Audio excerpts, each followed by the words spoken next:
Wow. just wow. Uh, let's start by talking about the word lamentation. Now, you'll notice I don't actually have the lamentation setup going on here, and that's on purpose.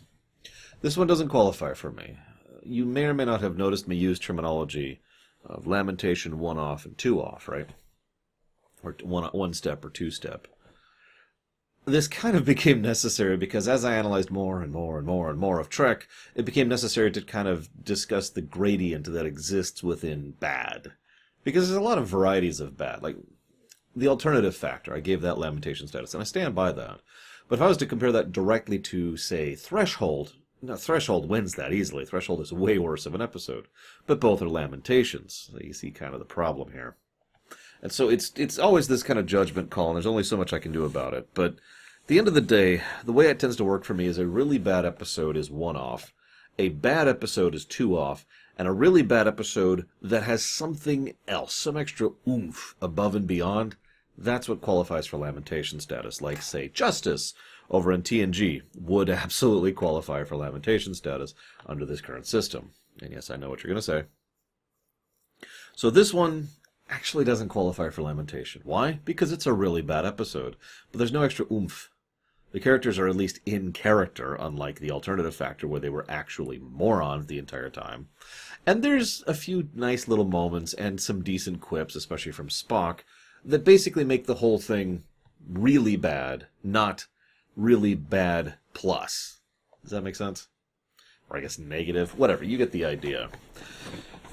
I will admit, though, after I finished the episode, I wandered around my apartment for, God, I don't know, like 5 minutes debating. It's like, does it qualify? Does it not qualify?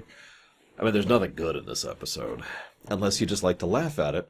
But something being so bad it's good does not qualify it as being good. It's just so bad it's good. There's a difference there. Let's talk about some behind-the-scenes stuff. Gulf plus Western.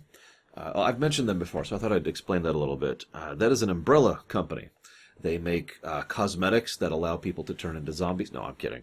An umbrella corporation, just saying it like that, it's my own terminology. It refers to something that's the highest rung on the ladder, and almost always doesn't really produce or actually accomplish anything in its own right. Instead, that is more of a matter of paperwork and bureaucracy. Basically, it's something that only exists on paper as a way to legally and in terms of tax and finances categorize keeping everything underneath it altogether. Then you have all the companies that actually do stuff, at least in some cases, underneath the umbrella, right?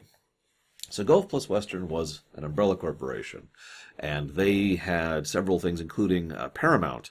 Now, I'm not going to say which Paramount, because there's actually 3 Paramounts to discuss here. And that's just one of the reasons why umbrella corporations exist. For example, Viacom, which will later become the umbrella corporation for Paramount and eventually CBS, is something that actually has like 3 CBSs and I think at that point 2 Paramounts underneath it. Because, you have Paramount Studios, Paramount Television, right? Anyways, let's wrap this up. Gulf plus Western consumed Desilu and turned Desilu into Paramount Television.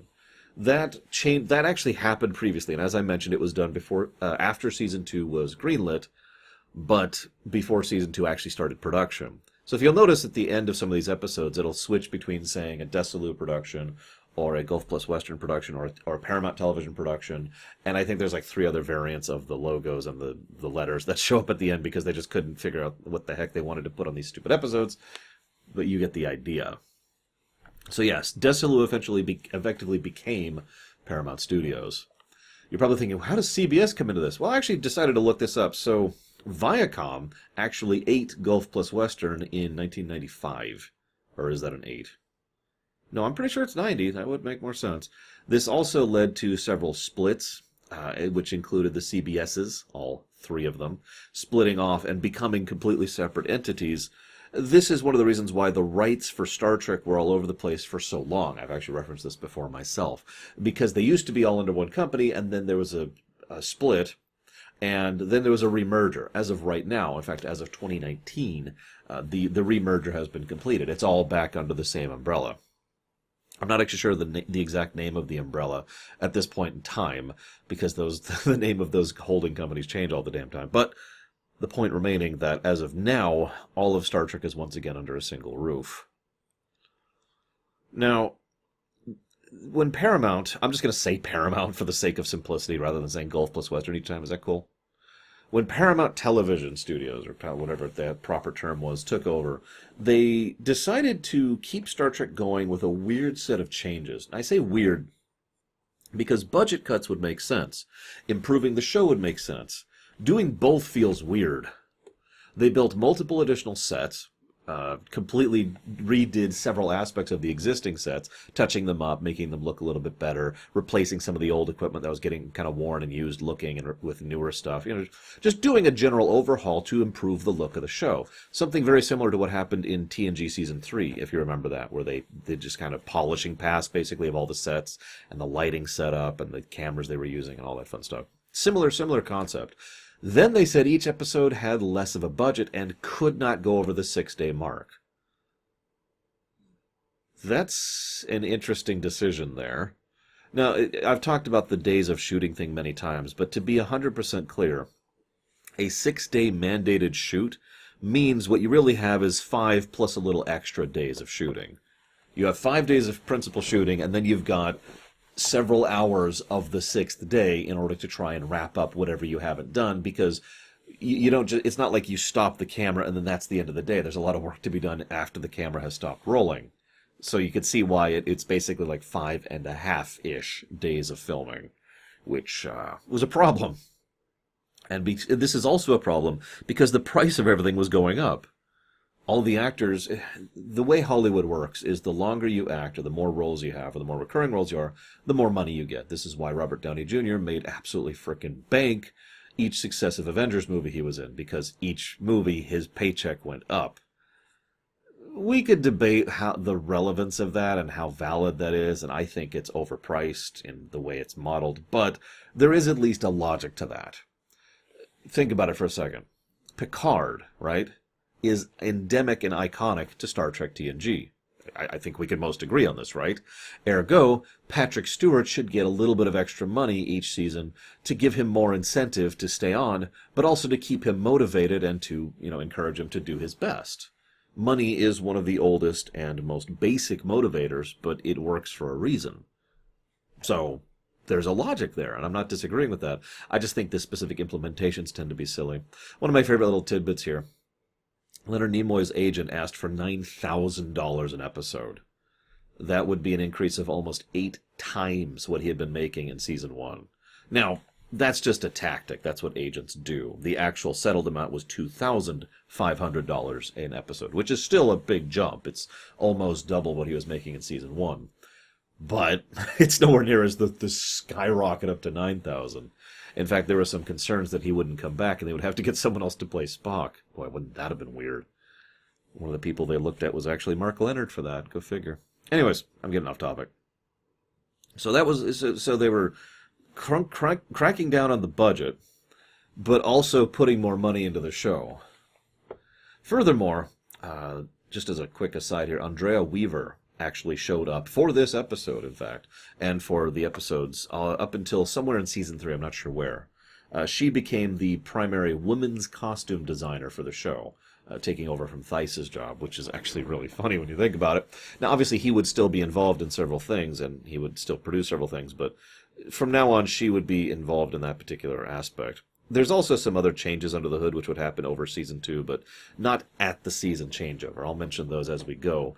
Relatively when it happened. It's kind of hard to pinpoint exact episodes in some of these cases.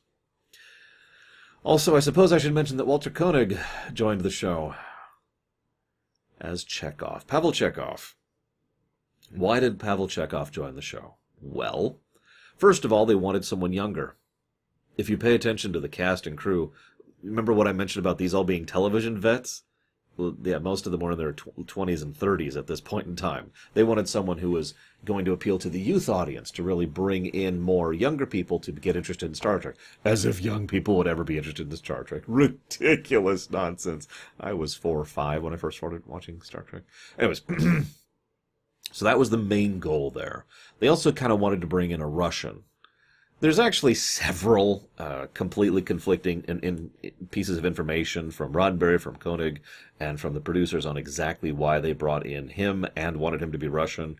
I don't know which one's true, so I'm just going to say they all agree they wanted someone who was going to be fake Russian, because he is a fake Russian. So here you go. Boom. There's Pavel Chekhov. You're probably wondering, what the hell's going up with his hair? Well, at that point in history, Walter Koenig's hair was pretty short. Not as short as mine, but still going in that direction. They wanted him to look like Davy Jones. No, not that one. Not the one you're probably thinking from a more modern perspective. No, the guy from the Monkees. And they wanted him to have that sex appeal, because, again, youth market. So they got a wig that looked kind of like the hair that Davy Jones had, and they then had Walter Koenig eventually grow his hair out so he could naturally wear his hair like that, which is eventually what they did after a few episodes. So with all that out of the way, let's actually talk about the episode. All of those notes, by the way, is like this on my page, and then this is the episode. I got nothing to talk about. I think we've actually found the shades of gray of TOS. This is a really, really boring episode, which is also bad, but even worse, I have nothing to say about it. I mean, obviously, just watching a bad episode of television is bad enough. From an analyst's perspective, and from the perspective of me and my stupid self, when I have nothing to say about an episode, it's just the worst feeling. I'm just staring at this like, come on, give me something. Pevney. This is great. Actually, I'm going to pull out a direct quote. Pad the runtime here a little bit. Give me just a second. Because Pevney directed this episode. And he didn't... Nobody had anything good to say about this episode. Every interview was just like, oh my god. But I love Pevney's quote, if you'll give me a moment to find it. Because this episode didn't go live for a while. For once, it didn't go live for a while, not because of special effects, but because they wanted this episode to go live on Halloween. The first and only time, not counting the new stuff, that Star Trek has ever done that. This is literally a Halloween episode. So that's why they were going for that release date. And I quote, "That's not a very good one. I hated the actors in that one." That's it. That's the whole thing right there. Yeah. It's just... This is written by Robert Bloch. You may remember him. He wrote What Are Little Girls Made Of, which is actually a pretty decent episode. He will also write Wolf in the Fold, which is pretty decent. But he also wrote this thing. Yeah. Apparently, the intention, and as he wrote it, well, basically the episode is one of those sci-fi leans on the effects episodes. You know what I'm talking about. You know, some science fiction leans very heavily on character or script or tight plotting or whatever in order to be fascinating and interesting sci-fi. Some sci-fi leans on special effects to get across its point. Now, that's not a dumbing down comment, and that's not an elitist comment. There's nothing wrong with that as long as the effects can hold up, because there's plenty of really good, awesome stuff you can do with proper visual effects. And in some cases, the impact simply isn't going to be there unless the visual effects are there to back up the idea. So I am actually on board with that on paper. Sometimes the visual effects are just there to be flashy and, turn off your brain nonsense. Which, sure, whatever. If you're into that, go for it. No judgment. But what I'm trying to say is this was supposed to be an effects-heavy episode done in the 60s, 67. And it's exactly what you'd expect from that. How many of you, honest question, how many of you didn't realize at first that the cat was supposed to be giant, room-sized? When I first watched this episode, did not realize that at all. There's a rumor going around, which I've never been able to verify, that the witches that show up for the big thing in the black turtlenecks were supposed to be headless. It's just the lighting department didn't get it right, so you can see the sweaters they're wearing. So they're just women wearing black sweaters with some makeup. Yeah, this episode is just... The remaster helps a little bit. Obviously, it touches up the the effects of the ship and the effects of the castle quite a bit. The difference is night and day. But what really amuses me most is at the very end, excuse me for skipping ahead here, there's the bit where the aliens are there and they're like, and in the original you could literally see the cables or wires or whatever that were handling the puppets. It was bad. The remaster gets rid of the wires, but leaves the puppets, which were made of pipe cleaners, blue cotton, crab pincers, and other trash. Literal trash, by the way. I'm not saying that facetiously. They don't look as bad as I was thinking. It's just the way they're shown is really bad. What they do is they try to crop in a really tight shot, so you can see all the details of them. And the camera obviously is just having trouble dealing with that, and the way they move doesn't really work for it. So while it's not as bad as it could otherwise be, and limitations of time and tech, it's still bad. Oh yeah, by the way, Dassault, he's the guy in charge of the ship in this episode. He actually will never show up again. This is his very final episode. See you around, Dassault. He will eventually be, well, I say eventually. His kind of role in this episode will functionally be replaced by Scotty, who it's mentioned to actually be the second in command of the ship in the future. It's kind of been implied before now since he took over, remember, in Taste of Armageddon. But it will be officially ratified later on, which means he's the data equivalent, which actually that makes a lot of sense. So, so we have another godlike aliens, except these guys are clearly reality photoshoppers instead of being reality warpers. It's made very explicitly clear here. They have to have the functionality, and when they lose the wand, they literally die because they're just that alien to this galaxy, which, sure. They try to... They kill the person. They never explain why they kill the dude. If it wasn't for the killing of the dude, this episode would actually make a lot more sense to me, but then again, it also would make less sense. So they kill the dude, they leave the warning, and then they show up, and it's like, this has all been a test. Which, if I'm being honest, maybe it's because of the performance, or maybe it's because of the construction of the episode, but that all sounds like BS to me. Like, he actually was trying to warn them away, and that didn't work. Well, in this case, I'll actually throw you up against your own people. Oh, that doesn't work. Well, in this case, I will actually go ahead and try to bribe you. Oh, that doesn't work. And it's just, okay, now what do I make up?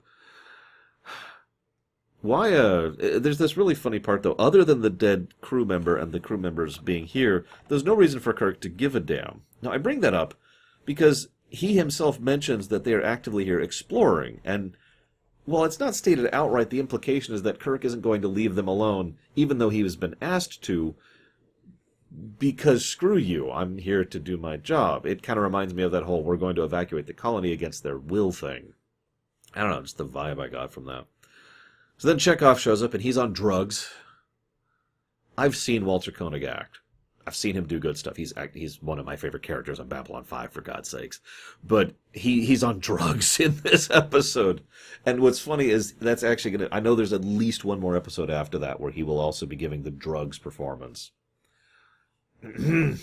He gets better. He actually gets a decent amount of screen time in Season 2 because George Takei was actually doing some kind of other filming, and so Chekhov just sort of naturally assumed his position in the stories. So we see the Trelane idea again, the lack of knowledge and understanding, which leads to the whole situation. And they mention they have to do their business for the old ones, because of course Cthulhu gives so much of a damn about their Starship Enterprise. And they mention the sensation thing, and this leads to Sylvia and Kirk seducing Sylvia. This is actually, I know this is going to sound weird, this is one of the saving graces of the episode, Kirk trying to seduce Sylvia, and the actress who plays Sylvia. And you're probably thinking, what? Hear me out for a second. It's made very, very clear that where they're from, they don't actually have most of the things we have. Duh. But it's also made very clear that things like sensation, most notably tactile sensation, but also emotional sensations, are things they're not used to processing, at least in the ways that they are currently feeling it. In other words, they are basically inhabiting bodies rather than simply projecting bodies. Now, that's a key distinction because it means they feel everything that the bodies that they're pushing through also feel, right? Sense make? So the idea here is that she is so enamored with the very concept and idea of sensation that she's just, oh, she's swimming in it. I love it. And it actually makes her very, very dangerous because sensation can go a lot of directions in a lot of different ways. Just see the Dark Eldar over in Warhammer 40k for an excellent example of that, or Slaanesh in general, if you want to go down that road. But of course, this also then makes her really, really susceptible to seduction. You'll notice one of the first things he does is he just puts his hand on her shoulder. It's a really basic thing. It's not a big deal, but imagine you've never felt skin to skin before, ever. And someone puts a hand on your shoulder. This is actually really easy to explain. Do you remember the first time when you were very young, or however young you were? I was 11. When the first time where a insert gender you're interested in physically touched you. Now, I'm not talking about, don't get crude. In my case, it was actually, she literally just sat down next to me. To the point where, we were touching. We were arm to arm, just like this, sitting next to each other, leaning up against each other. Just a simple affectionate thing, but I will never forget that sensation because it was like electricity. You remember that? You remember that sensation?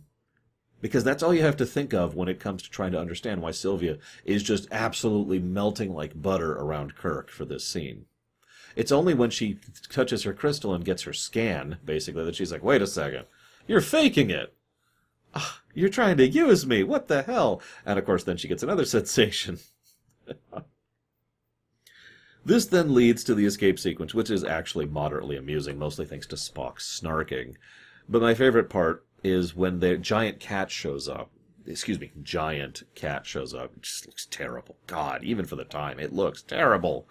And the reason it's a cat is because a cat is the most ruthless and terrifying creature. What? What? A cat?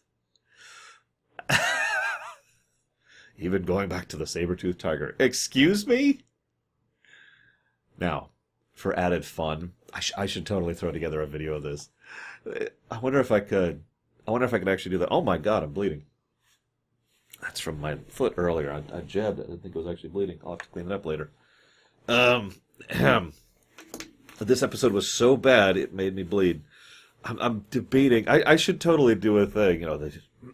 Screw it. I'm going to do it.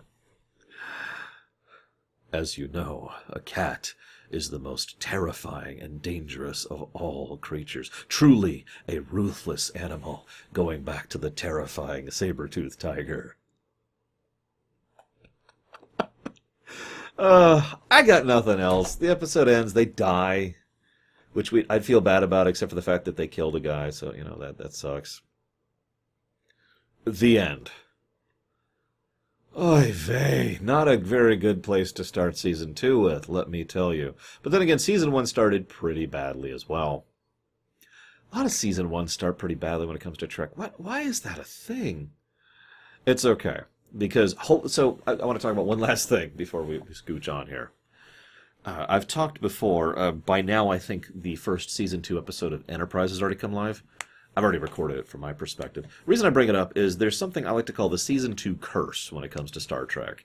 And that's that, well, the Season 1 stuff is usually more reviled because they're still figuring out what to do, and the makeup isn't there, and the writers isn't there. Everyone's just figuring it out, right? That's true across most Star Treks. But the Season 2s tend to be kind of the worst for a certain factor of worse. They're either more boring or more forgettable, or they just have more general dreck in them. There are exceptions. Well, actually, I can't think of any exceptions off the top of my head. But, look at Voyager Season 2. Look at DS9 Season 2. Look at TNG Season 2.